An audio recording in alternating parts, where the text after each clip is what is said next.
Hello everyone, welcome back to my YouTube channel. ಯಾರೆಲ್ಲ ನಮ್ಮ channel ನೋಡ್ತಿದ್ರೆ ಇನ್ನು ಸಬ್ಸ್ಕ್ರೈಬ್ ಆಗಿಲ್ಲ ಅಂದರೆ ಸಬ್ಸ್ಕ್ರೈಬ್ ಮಾಡ್ಕೊಳ್ಳಿ, ಹಾಗೆ ಪಕ್ಕದಲ್ಲಿರೋ ಬೆಲೈಕನ್ನ ಪ್ರೆಸ್ ಮಾಡಿ. ಸೊ ಇವತ್ತಿನ ಸ್ಪೆಷಲ್ ರೆಸಿಪಿ ಅಂತೂ ಎಲ್ಲರಿಗೂ ತುಂಬ ಅಂದರೆ ತುಂಬಾ ಇಷ್ಟ ಆಗುತ್ತೆ.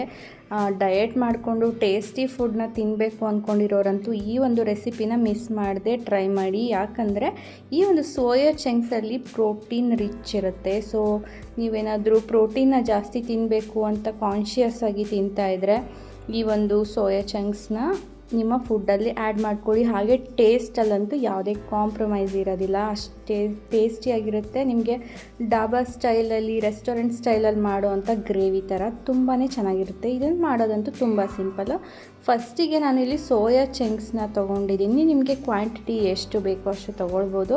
ಅದಕ್ಕೆ ಸ್ವಲ್ಪ ಬಿಸಿನೀರಲ್ಲಿ ಹಾಕಿ ನೆನೆಸ್ತಾ ಇದ್ದೀನಿ. ನೀವು ತಣ್ಣೀರಲ್ಲಿ ಕೂಡ ನೆನೆಸ್ಬೋದು. ಬಿಸಿನೀರಲ್ಲಿ ಹಾಕಿದ್ರೆ ಬೇಗ ನೆನೆಯುತ್ತೆ. ಒಂದು 15 to 20 ಮಿನಿಟ್ಸ್ ಇದನ್ನು ನೆನೆಸಿದ್ರೆ ಸಾಕು. ಇದ್ರ ಜೊತೆಗೆ ನಾನು ಉಪ್ಪನ್ನು ಕೂಡ ಹಾಕ್ಕೊಳ್ತಾ ಇದ್ದೀನಿ. ಹಾಗೆ ಸ್ವಲ್ಪ ಅರಿಶಿನ ಎರಡನ್ನೂ ಮಿಕ್ಸ್ ಮಾಡಿ ಇದನ್ನು ನೆನೆಸ್ತೀನಿ. ಸೊ ಇದು ಚೆನ್ನಾಗಿ ನೆನೆಯೋವರೆಗೆ ನಾವು ಇದಕ್ಕೆ ಬೇಕಾಗಿರೋ ಮಸಾಲ ಎಲ್ಲ ರೆಡಿ ಮಾಡ್ಕೊಬಿಡೋಣ. ನಾನಿಲ್ಲಿ ಮಿಕ್ಸಿ ಜಾರ್ಗೆ ಸ್ವಲ್ಪ ಕಾಯಿ ತುರಿ ಹಾಕ್ಕೊಳ್ತಾ ಇದ್ದೀನಿ. ಒಂದು ದಪ್ಪದಾಗಿ ಹೆಚ್ಕೊಂಡಿರೋಂಥ ಟೊಮ್ಯಾಟೊ, ಹಾಗೆ ಚಕ್ಕೆ ಲವಂಗನ ಹಾಕ್ಕೊಳ್ತಾ ಇದ್ದೀನಿ. ಹಾಗೆ ನಾನು ಇದ್ರ ಜೊತೆಗೇ ಶುಂಠಿ ಬೆಳ್ಳುಳ್ಳಿನ ಹಾಕ್ಕೊಳ್ತಾ ಇದ್ದೀನಿ. ನೀವು ಬೇಕಿದ್ರೆ ಶುಂಠಿ ಬೆಳ್ಳುಳ್ಳಿ ಪೇಸ್ಟ್ ಇದ್ದರೆ ಅದನ್ನು ಸ್ಕಿಪ್ ಮಾಡ್ಕೊಳ್ಬೋದು. ಸೊ ನಾನಿಲ್ಲಿ ಒಂದು ಪ್ಯಾನ್ಗೆ ಆಯಿಲ್ನ ಹಾಕ್ಕೊಳ್ತಾ ಇದ್ದೀನಿ. ಆಯಿಲ್ ಸ್ವಲ್ಪ ಜಾಸ್ತಿನೇ ಬೇಕಾಗುತ್ತೆ.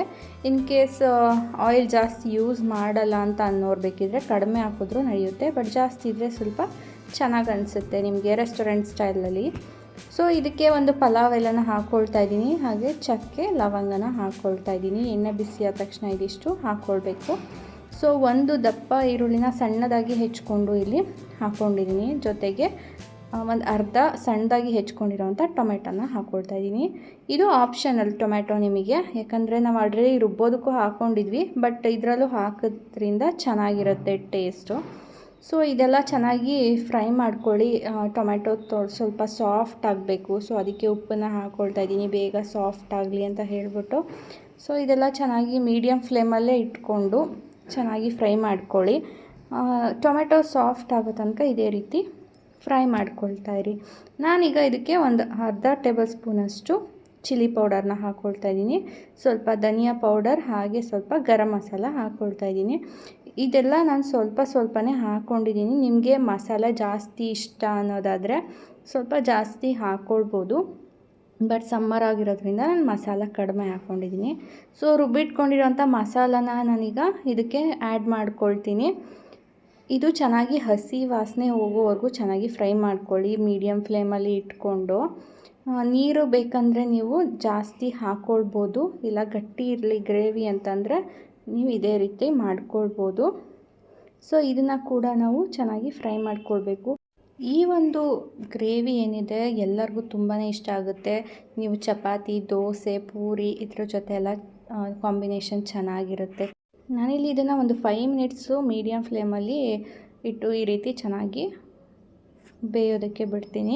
ಇದು ಎಣ್ಣೆ ಮೇಲ್ಗಡೆ ತೇಲುತ್ತಲ್ವ, ಅಲ್ಲಿವರೆಗೂ ಚೆನ್ನಾಗಿ ಬೇಯೋದಕ್ಕೆ ಬಿಡಬೇಕು. ಆವಾಗ ನಿಮಗೆ ಹಸಿ ವಾಸನೆ ಹೋಗಿರುತ್ತೆ, ಚೆನ್ನಾಗಿ ಬೆಂದಿರುತ್ತೆ. ಸೊ ಗ್ರೇವಿ ಚೆನ್ನಾಗಿ ಬರುತ್ತೆ. ನಾನಿಲ್ಲಿ ನೀರನ್ನು ಆ್ಯಡ್ ಮಾಡ್ಕೊಳ್ತೀನಿ. ನೀವು ದೋಸೆಗೆಲ್ಲ ಆದರೆ ನೀರನ್ನು ಸ್ವಲ್ಪ ಜಾಸ್ತಿ ಆ್ಯಡ್ ಮಾಡ್ಕೊಳ್ಳಿ. ಇದು ನೀವು ಸೋಯಾ ಚಂಕ್ಸ್ ಹಾಕಿದಾಗ ಸ್ವಲ್ಪ ಗಟ್ಟಿ ಆಗುತ್ತೆ. ಸೊ ಚಪಾತಿಗೆಲ್ಲ ಆದರೆ ಇಷ್ಟೇ ನೀರು ಸಾಕಾಗುತ್ತೆ. ಇಲ್ಲ ನಿಮಗೆ ಗ್ರೇವಿ ಜಾಸ್ತಿ ತೆಳ್ಳಗಿರಬೇಕಂತ ಹೇಳಿದ್ರೆ ನೀರನ್ನ ಜಾಸ್ತಿ ಹಾಕ್ಕೊಳ್ಬೋದು. ಈ ಸೋಯಾ ಚಂಕ್ಸ್ನ ನಾನಿಲ್ಲಿ ಚೆನ್ನಾಗಿ ನೆನೆಸ್ಕೊಂಡಿದ್ದೀನಿ. ಇದನ್ನು ನೀರನ್ನು ಚೆನ್ನಾಗಿ ಹಿಂಡಿ ತೆಗೆದುಕೊಳ್ಬೇಕು. ಹಾಗೆ ಇಲ್ಲಿ ಕಸೂರಿ ಮೇಥಿನ ನಾನು ಸ್ವಲ್ಪ ಹಾಕ್ಕೊಳ್ತಾ ಇದ್ದೀನಿ. ಇದು ಆಪ್ಷನಲ್ಲು, ನಿಮಗೆ ಇಲ್ಲಾಂದರೆ ಸ್ಕಿಪ್ ಮಾಡ್ಕೊಳ್ಬೋದು. ಸೊ ಇದನ್ನು ಚೆನ್ನಾಗಿ ಮಿಕ್ಸ್ ಮಾಡ್ಕೊಳ್ಳಿ. ನೀವು ಕಾಯಿ ಬದಲು ಕಾಯಿ ಹಾಲನ್ನ ಕೂಡ ಇಲ್ಲಿ ಯೂಸ್ ಮಾಡ್ಬೋದು, ಕಾಯಿ ಇಲ್ಲದೇನೂ ಕೂಡ ಮಾಡ್ಬೋದು ಹಾಗೆಯೇ. ಸೊ ಇಲ್ಲಿ ನಾನು ಚೆನ್ನಾಗಿ ಹಿಂಡಿರೋ ಅಂಥ ಸೋಯಾ ಚಂಕ್ಸ್ನ ಹಾಕ್ಕೊಳ್ತಾ ಇದ್ದೀನಿ. ನೀರೆಲ್ಲ ಚೆನ್ನಾಗಿ ಹಿಂಡಿರಬೇಕು. ಸೊ ಇವಾಗ ಇದನ್ನು ಚೆನ್ನಾಗಿ ಮಿಕ್ಸ್ ಮಾಡ್ಕೊಳ್ಳಿ. ಇವಾಗ ಇದು ಹೀರ್ಕೊಳ್ಳುತ್ತೆ ಎಲ್ಲ ಗ್ರೇವಿನ ಸ್ವಲ್ಪ, ಹಾಗಾಗಿ ನೀವು ನೀರನ್ನು ಸ್ವಲ್ಪ ಜಾಸ್ತಿ ಬೇಕಿದ್ರೆ ಹಾಕ್ಕೊಳ್ಬೋದು. ಇಲ್ಲ ಗ್ರೇವಿ ಸ್ವಲ್ಪ ಗಟ್ಟಿ ಇರಲಿ, ತಿಕ್ಕಾಗಿರಲಿ ಅಂದರೆ ಈ ರೀತಿ ಇಷ್ಟೇ ನೀರಿದ್ರೆ ಸಾಕಾಗುತ್ತೆ. ಚಿಕ್ಕ ಮಕ್ಕಳಂತೂ ಗೊಜ್ಜೆಲ್ಲ ತಿನ್ನೋದಿಲ್ಲ ಅಂತಂದರೆ ಈ ರೀತಿ ಒಂದು ಗ್ರೇವಿನ ಮಾಡ್ಕೊಳ್ಳಿ, ಪಕ್ಕ ಇದನ್ನು ಖಾಲಿ ಮಾಡ್ತಾರೆ. ಅಷ್ಟು ಟೇಸ್ಟಿಯಾಗಿರುತ್ತೆ. ಹಾಗೆಯೇ ರಿಚ್ ಇನ್ ಪ್ರೋಟೀನ್ ಕೂಡ, ಪ್ರೋಟೀನ್ ನಿಮಗೆ ಜಾಸ್ತಿ ಇರುತ್ತೆ ಇದರಲ್ಲಿ. ಸೊ ರೆಗ್ಯುಲರಾಗಿ ಮಾಡಿಕೊಂಡು ತಿನ್ನೋದ್ರಿಂದ ತುಂಬಾ ಒಳ್ಳೆಯದು ಹೆಲ್ತಿಗೆ. ಸೊ ಈ ಒಂದು ರೆಸಿಪಿ ಅಂತೂ ತುಂಬಾ ಈಸಿ ಮಾಡೋದಕ್ಕೆ, ತುಂಬ ಕಡಿಮೆ ಟೈಮು. ಸೊ ನಿಮಗೂ ಈ ಒಂದು ರೆಸಿಪಿ ಇಷ್ಟ ಆಗಿದ್ದರೆ ನೀವು ಮನೆಯಲ್ಲಿ ಟ್ರೈ ಮಾಡಿ.